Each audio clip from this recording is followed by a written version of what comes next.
Today is the day we have all been waiting for. The Duramax finally gets the McGaughys lift kit thrown on it. Now, if you don't know, we got a one-of-one McGaughys 7 to 9 inch lift kit we're going to be throwing on this thing today. Or we're going to be at least starting it. Now, we have all of these parts to throw on it. But there's a couple things that don't originally come on the lift kit, which is going to be these overlays right here. I got those custom made from Luke over at Langrick Fab. He turned out absolutely amazing. I'm pretty sure we have over like 50 parts to throw on the truck yet.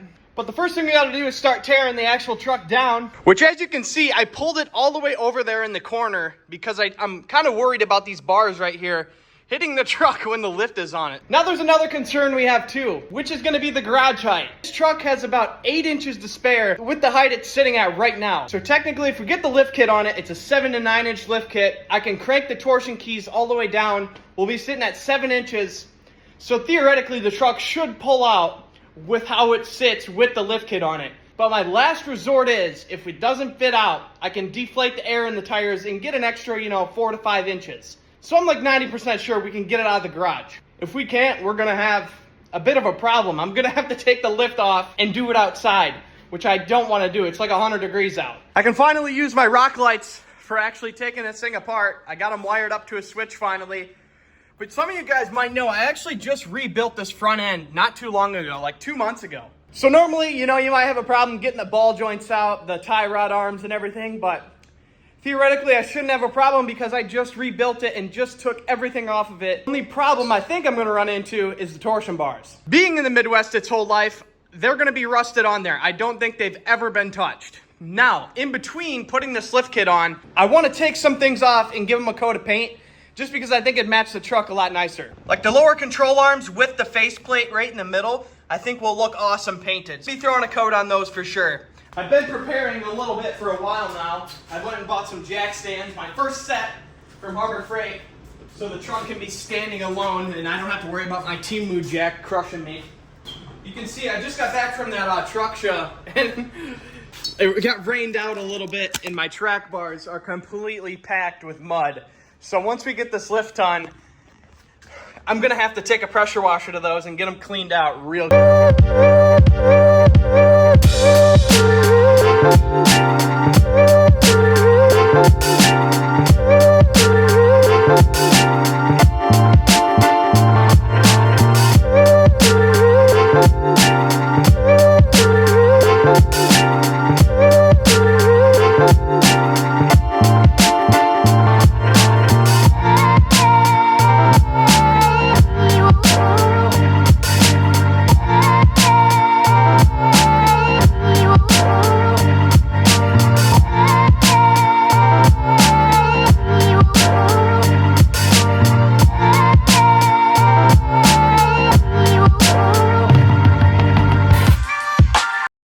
Alrighty boys, I'm pretty sure I just tackled this whole front end in like under an hour. Everything that was on there came off pretty dang easy. The first time I took the front end off though, it was not fun. Everything was rusted on there, but this time we were good to go. We went ahead, took the 4 10mm bolts off the sway bar.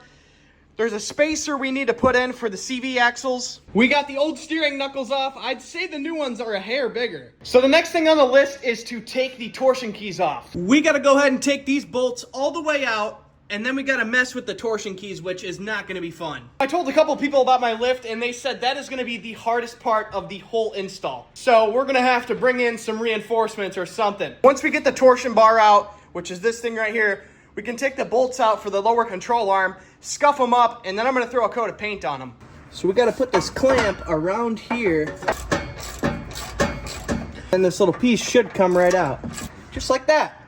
And there's no bolts holding these into the lower control arm. You can see it goes straight through. And these things love to get seized. I could spray PB Blaster for a straight week and hope it comes out with just brute force. Or I made a video yesterday, one of my TikToks, people had a great idea. Did you guys see that cross member right there? I'm gonna put 2 pieces of wood going from there all the way up to here. And then I got this little bottle jack that people said to basically drill into a 4x6, which all I have is 2x4s. I'm just gonna combine them. And basically, it's gonna go like this, and all I'm gonna do is twist this little thing, and the bottle jack's gonna push it out while the 2x4s are connected to the cross member. Our contraption should work. You guys get the concept?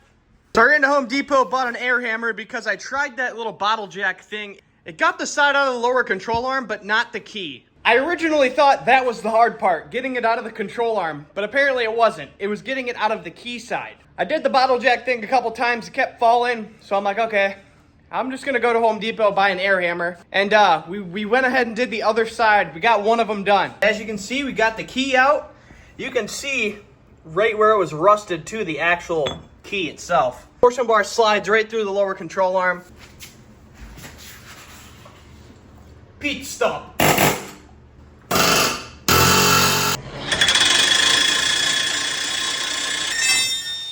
That sucked.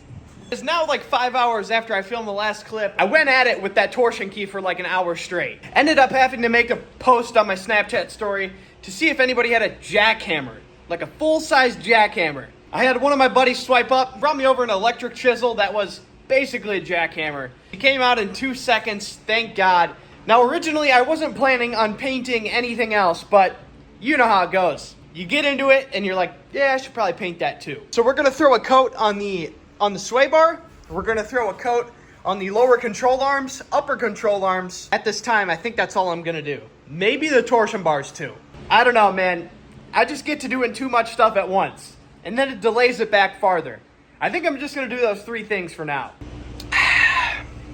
Good morning, cruel world. Well, I did some research last night. Watched a couple videos. There's not a lot of people that tell you, like, directly how to do this. But there's a part we need to sawzall off.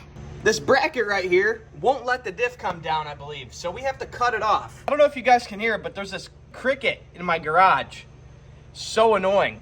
It's been in here for like the last 2 days, just straight going at it.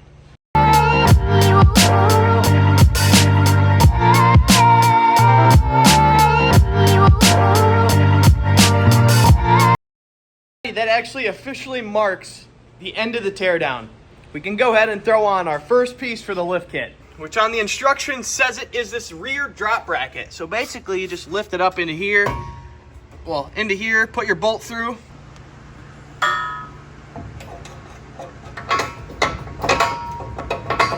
So we got a couple more parts on in the last couple seconds. The rear cross member is all torqued down. The diff drop down is all torqued down. But before I throw the diff back in, I want to take the pressure washer or hose and clean all this stuff off, because I don't want to throw a brand new lift kit on it and then just have like dirty stuff on it, you know? Basically, I'm going to clean all the stuff that goes back on the truck.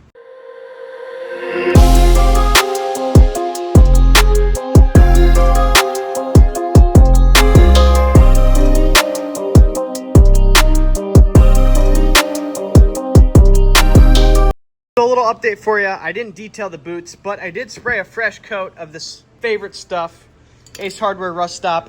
That's exactly what I used on my frame after I refinished it.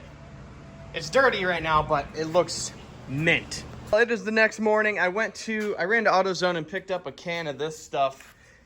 It's ceramic coat, cast coat aluminum. Basically just to clean up the diff, because one of my buddies said you can see this thing when it's lifted. I'm actually having my buddy Briar come over, help me throw this thing up in the truck. Dude, they were so nice, and the mic on them was really good. That's the right bolt for it. You want to just shove that through quick? Here, we gotta lift it up first, I guess. As you can see, we got the front cross member on. I am pumped with how that turned out. And I went ahead and got this side taken off, the upper control arm. We got them on the table over here. Last night I primered them.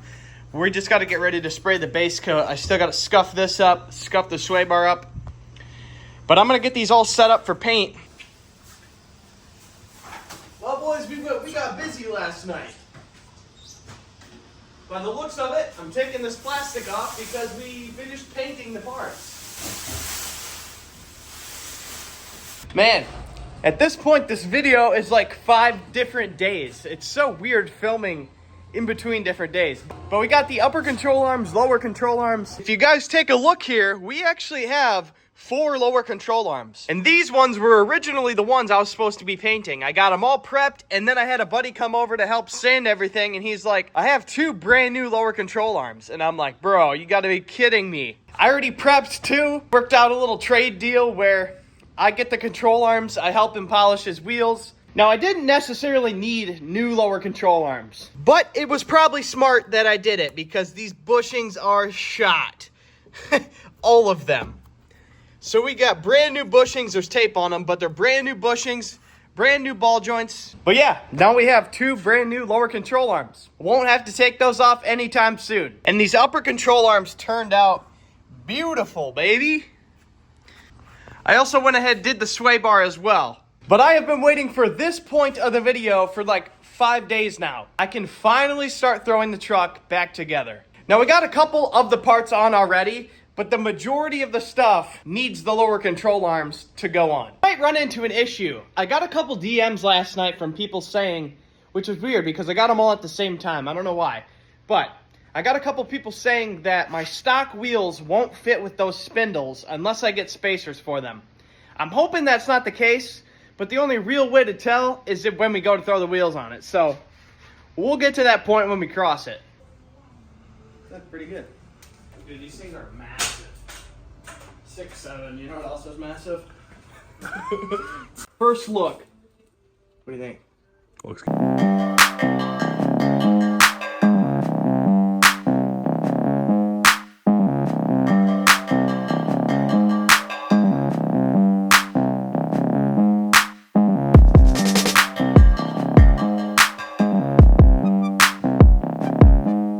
Boys, I went ahead and got this side all wrapped up, and I ran into a little bit of an issue. You can see my tire rubs on the spindle right here. So as soon as I figured out last night that my wheels wouldn't fit, I hopped on Amazon, and you gotta love Amazon, man. They get stuff to you the next day. Woke up this morning, boom, my spacers are already here. I got 8x6.5 2-inch spacers.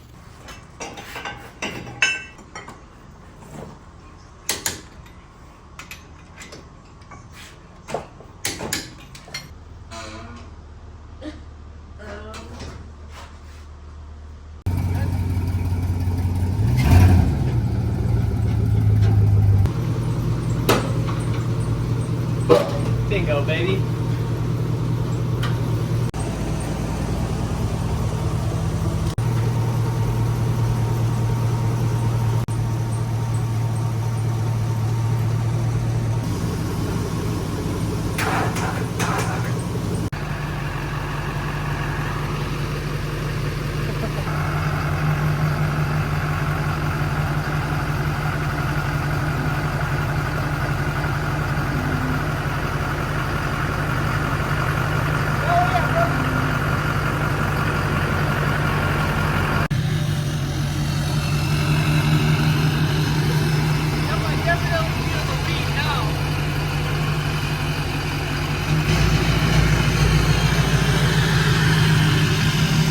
Well, boys, this is the first time seeing the truck on its own weight. It's pretty rewarding. My first time ever installing a lift kit or level or anything. I learned a lot. So I actually left a couple parts out. One of them is the bump stop extenders because I accidentally broke one of the bump stops taking it off, which were brand new, but that's what you get for purchasing stuff off Amazon. I also left off these compression struts that go on the front of the truck because I figured out my transmission crossmember is actually bent on my truck. If you scroll a couple videos back, you'll see that I was actually going to destroy this truck.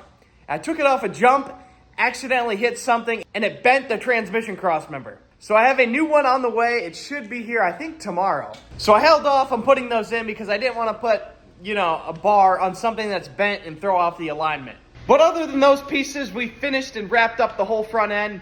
She's looking really good. I'm happy with it. We got a little bit of a height difference.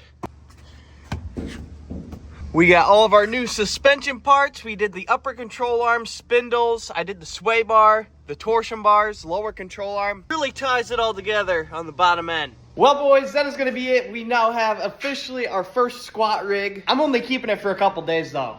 I'll probably end up pulling it back in here tonight and finishing the second half, which will be in the next YouTube video. And then I have some exciting news too. We got some power mods for the truck that we still have to throw in it. And I know you guys remember me saying I needed 3 things to achieve that 700 horsepower range. Well, I got a couple more things figured out that are going to be coming really soon. Do yourself a favor, hit the subscribe button, check out, TikTok, Instagram, whatever.